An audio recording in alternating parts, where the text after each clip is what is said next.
This is not a video I thought I'd be making, but here we are.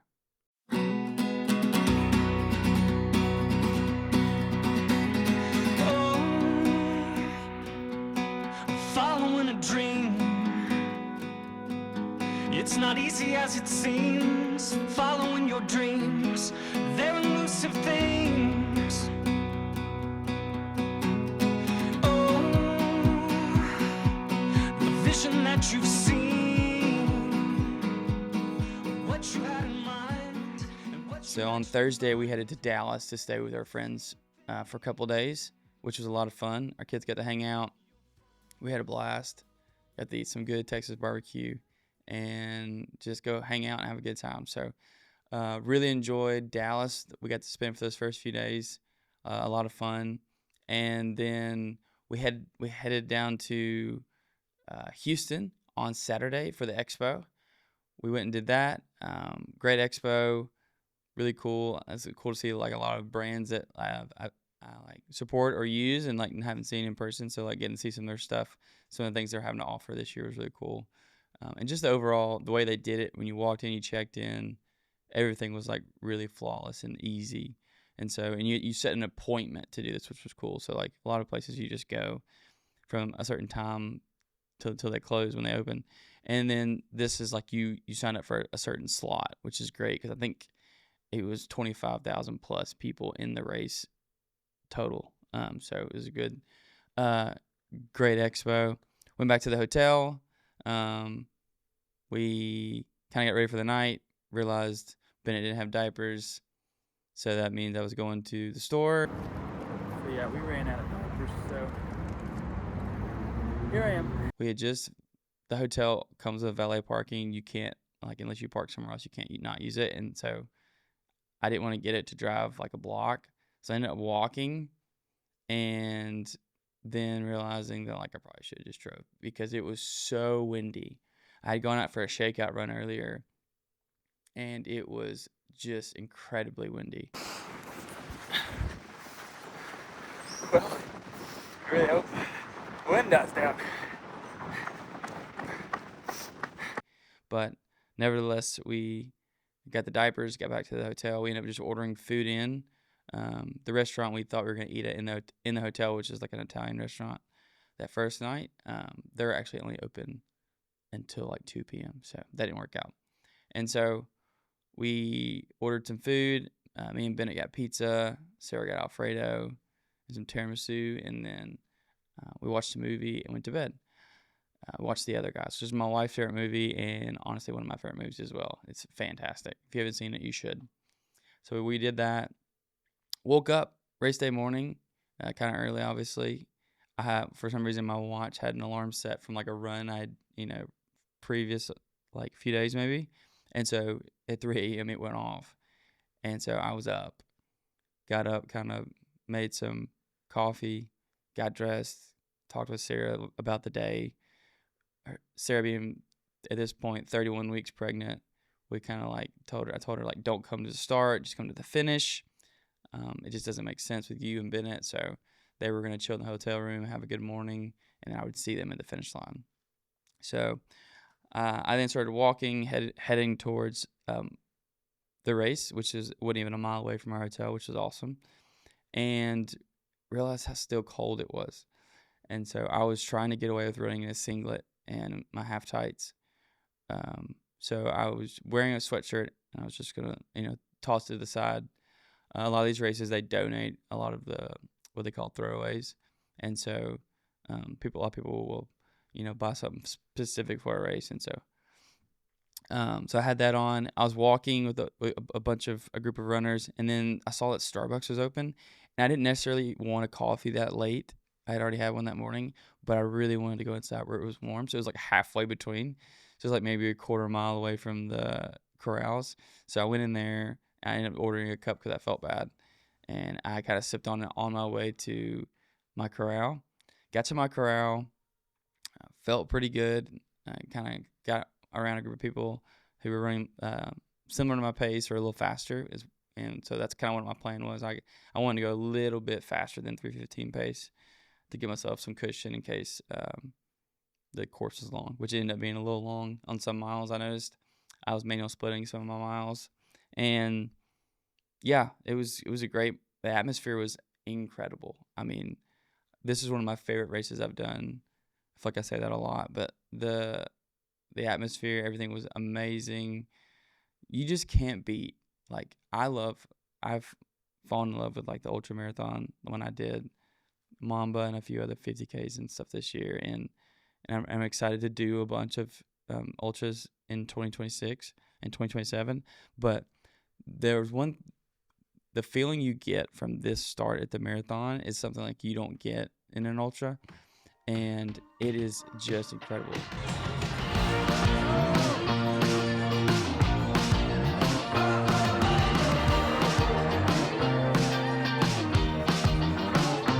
Good luck out there. It's a jungle in the city. You'll get thrown in the ring, full of hurting people doing terrible things. Good luck out there.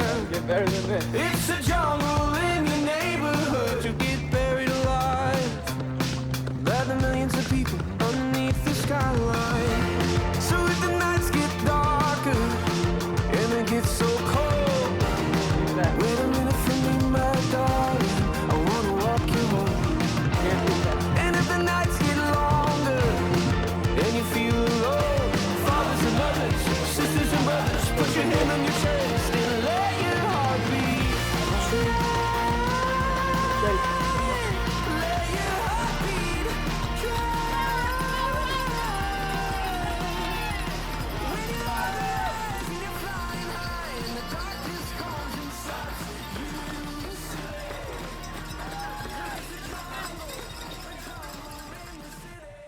Got off to a good start. 7:30 on the first mile, so I didn't lose any time. Mile 2, 7:28, still feeling really good. And then I found myself like holding back a little bit. So in the St. Jude, I had run like the half at marathon pace. There was a few miles where we went like 7:22, 7:23. I was trying not to do that too early. I was hoping that I would be able to do that on the back end, if anything, because it's a very runnable course. After mile 12, the whole course is very flat. That's really the only part of the course that's like hilly. It's like one big hill. So mile 23, still the same, 7:25, 7:27, 7:28. I had found someone to pace with. The time I was running is the women's BQ qualifier, the Boston Marathon. So there was a lot of ladies running to qualify for Boston, and so that was kind of the group I was in for a while, and so I stuck with them. But the one girl I was pacing with, she was keeping like a very consistent pace, and so I was trying to stay with her. Some people were surging, coming back, and I was trying to stay. I was trying to have fun and enjoy the moment, but like stay pretty consistent. And so one thing that was tough is that I didn't realize she was running the half, and so she split off. And so now I'm trying to find someone to kind of like pace myself off of, because they got a little thinner, obviously, at that point, which was fine. That was around mile 7. So 7 was a 7:26, 7:27 was mile 8. And then this is where things started getting weird. So mile 10 is a 7:21. That mile was not because I felt good, 7:21. So on mile 9, leading into 10, I felt something weird, like all at once, like around in my, like, I couldn't tell if it was my knee or my calf or what it was, but my heart rate spiked. And I looked down, I thought my watch was messed up, because I looked down and my elapsed, like, so when I run most of the time in races like that, I will keep the pace that I'm going to run that mile in. So like I'll switch back and forth, but I'm not looking at my pace of the moment. I'm looking at my pace for the mile. So I know when I can like kind of rest in the mile. I need to kind of, pick it up in the mile. I looked down and it said like 550 something. And so I was like, there's no way I surged. Even if I like got some momentum, there's no way I surged that much. So I was trying to find somebody that I could tell had been running, around me for the race. So I looked at the guy, I was like, hey, what are you trying to run? He said, somewhere around 7:30. So like I just hung back with him and was just waiting for my watch to adapt. And then my leg, my like right leg didn't feel good, but it's also a marathon, so like things happen. So I wasn't even thinking that much about it. And then slowly I watched my watch pace drop back down to that 7:21. I ended up running. And so in my brain, I'm trying to like make reason of that. And so the only thing I can think of is that like maybe I stepped on something and like I surged, but in the moment there's so much going on, I didn't know that. And so I think I actually was running that fast. And I think maybe that had something to do because it all happened in this moment. And then I was trying to gather myself. And then, so the next mile, I was like, okay, we just got to get back to, let's get in a rhythm. Well, that next mile actually ended up being really slow. It was a 7:48, and I was not feeling good at all. And I knew I had banked up enough time, and I had plenty of time that mile wasn't going to define my race. But the next mile was 7:45, and I couldn't. My heart rate was so high; it was like 177, and I like to race somewhere around like 167 or so in the marathon. Like that's like pushing myself pretty hard, but not too far. And my heart rate was just so high, so I was like, something's wrong. So then it became like, all right, let's figure this out. So I was like, let's take a moment. I stopped. I took a gel, and then I took off again. And then when I took off again, I just did not have. It didn't feel like I had the gear in me anymore. So that next mile was 8:33, and then this next mile, mile 14, is when I knew my day was not going to be 3:15, because I was still ahead of the 3:15 pace group. So like I had not. The goal was still there, obviously. If I could just find myself, figure out what's going on, and like my nervous system, something's like my heart rate's high, my legs hurting, something's wrong. And then so the next mile, I just take off. I'm like, all right, marathons are hard. Just go run. I run that mile like extremely hard, harder than I should have. But I was really gauging where I was at, if this was even feasible for the rest of the race. And I ran a 7:52 a mile 14, and that took literally everything I had. And so 15, it was kind of more of the same. I tried to gather myself again. I tried to drink more liquids. That was an 8:30 mile. I just could not get going. Like my nervous system was like shot. I didn't know how to describe it. And it was all stemming from what was going on, I think. Like the rest of my legs started cramping because whatever had taken place, I didn't know at the time, in my knee or in my calf, was then I was overcompensating. And so my calf started cramping, and then the back of my hamstring started to cramp. And so mile 16 was 8:43, mile 17 was 8:48, and that's when like my full right leg, like it was just in pain. But it was like it had built on itself for the last 8 to 9 miles. And then I get to mile 18, and I must have looked pitiful, because if you've run a race, medical doesn't they don't interfere with you during the race. They're there for you. I'd had a guy come next to me on a bike earlier. It was like I think it was mile 12, on the hill. And he said, "Hey, how are you?" And I said, "I've got some pain in my leg." He said, "There's BioFreeze, up at the medical tent." So I was like, "Cool." In my head, I wasn't stopping. So, because regardless how this was going to go, if I was going to get 3:15, I was going to PR. If I just limped my way back. So in a pretty decent PR. So I wasn't even worried. I'd seen the 3:15 pace group pass me at this point. So I get to mile 18, and they kind of lock eyes with me. The medical tent does. And I'm already running on the left side, and they're on the left side. So I come up, and they ask if I'm okay. And I said, I have a lot of pain right now in my right leg, and it's creeping up my leg. I'm cramping now. My hamstring's about to go into a full cramp.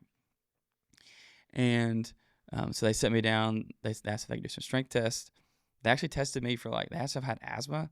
I was coughing a lot. I think that had something more to do with just the weather and how windy it was, and just being outside. You can hear it right now in my voice.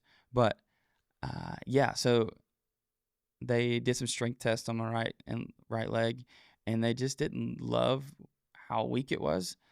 They didn't think anything was torn in the moment, but medical can't exactly stop you from running, but they will suggest or strongly suggest something.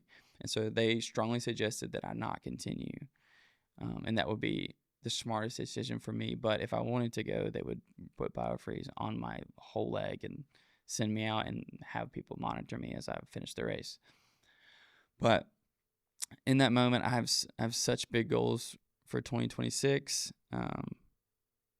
And what's funny is I had done a pre-interview race video in the hotel, and I didn't end up liking it. So like I just chalked it. So, but in the video, I say, I want today to be me running and enjoying this marathon and enjoying the fitness I've built, but me being okay with the fact that tomorrow, that today, the race, may be my day, it may not be. And that's how races go.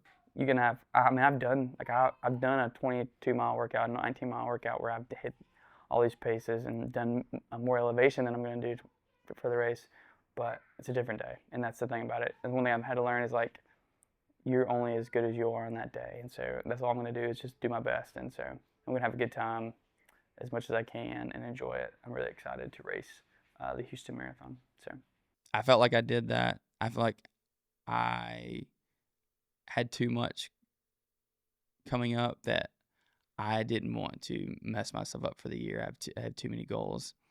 And so, and baby number 2 is coming in weeks. And I was like, the whole reason I got into running was to be an active father and to be in shape and healthy for my kids so that I could run around and play with them. And so I was not going to jeopardize the very thing that I started running for. And so I ended up pulling out of the race at mile 18. And in the moment when I made the decision, it wasn't that hard. Like, it made sense. Like, something was just wrong. But I had to stand on the side as they brought the bus. They were picking up people who were either injured or just had pulled out of the race. And, man, watching people come by running was really hard. And watching as like the pace groups were coming by, and I was like, that would have been a huge PR. That would have been a huge PR. That would, like, it just kept. I was so far ahead of anything I'd ever run before. So it was really hard in the moment.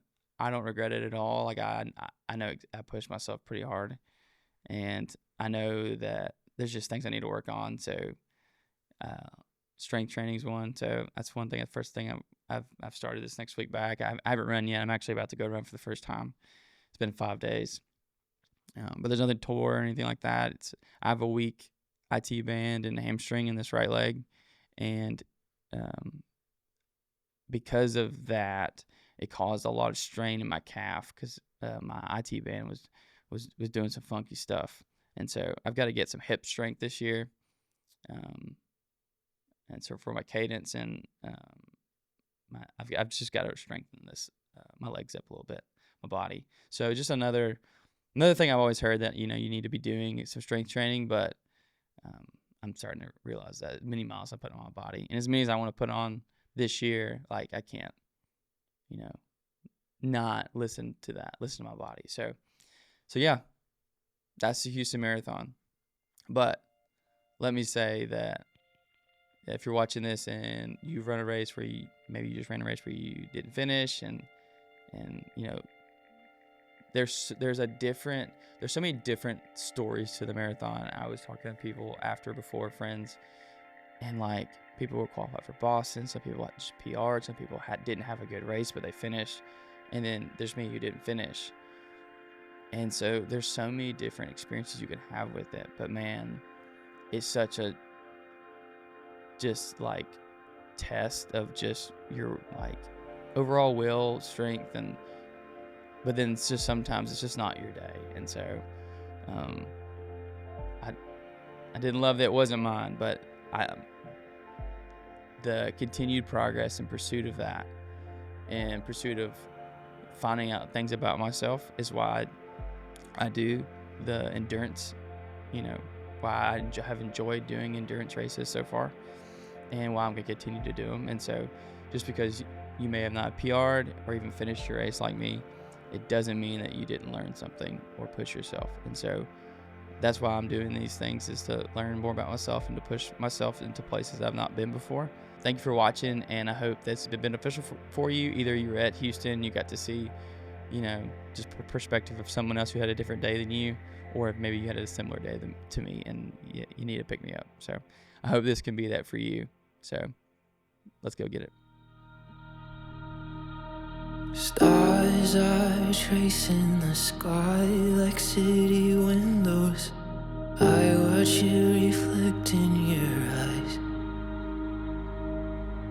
Slow dance on the New York City high-rise.